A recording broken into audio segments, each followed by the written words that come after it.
to all of my Geminis out there. So please be sure to get the book at Amazon.com. The link will be in the description box below as usual. If you'd like to contact me for a personal reading, my email address as well as the prices are in the description box below as usual. So the cards that I come up with are the Three of Swords, Two of Swords, the Empress, Five of Wands, King of Cups, Ace of Wands, the Strength, Nine of Cups, Star, and the Eight of Swords. So Three of Swords, Two of Swords, the Empress, Five of Wands, King of Cups. A lot of you Geminis being a lot more guarded with your own ideas and your heart, because you see it as people have mocked you, humiliated you, turned you into a laughing stock in the past, and you don't want to go ahead and haphazardly convey your ideas, which is an aspect of who you are for sure, and end up being ridiculed for it. A lot of you Ace of Wands, the Strength, and Nine of Cups, a lot of you Geminis are going to have to learn to get over that and realize that, number one, it's an illusion, and number two, when people mock you for ideas, they're really mocking themselves. Again, study psychology.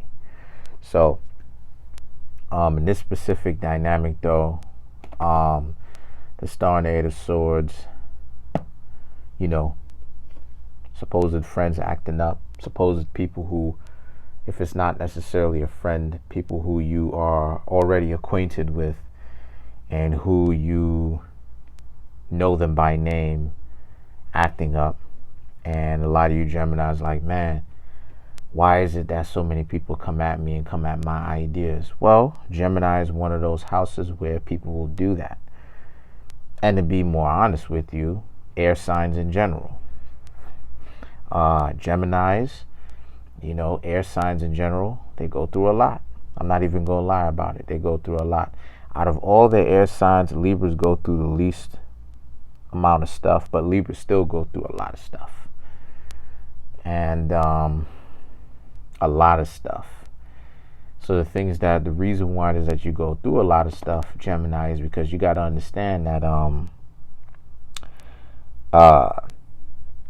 you have to learn self-love, you know, and all of this trials and tribulations is to really to get you to get out of your own way, playing with people's minds, you know, in other words, to have more responsibility over your own actions. That's part of the reason why it is that you go through this kind of stuff in the first place, is so that as a Gemini, you can still manage to access that being a social butterfly, knowing how to be a social butterfly so that you can communicate with people and really meet them halfway. That's the great part about Gemini. But you go through a lot of pain and suffering because all this pain and suffering is trying to tell you, hey, you got to stop playing with people's heads. You got to make a decision one way or the other and stick to it. And you have to take a risk, because either way you get it right, either way you go, you're not going to be able to control people's response, or them being proactive, or them being neutral. So the thing is that you have to, this like I said, this strife is to teach you agency. The strife that you go through a lot of times, Gemini, is to teach you responsibility. That if you don't learn to grow up, essentially, and really mature and understand that you can't do all this running, you're doomed to repeat it again and again and again. So that's pretty much it. Comment on the video, like the video, subscribe. Peace.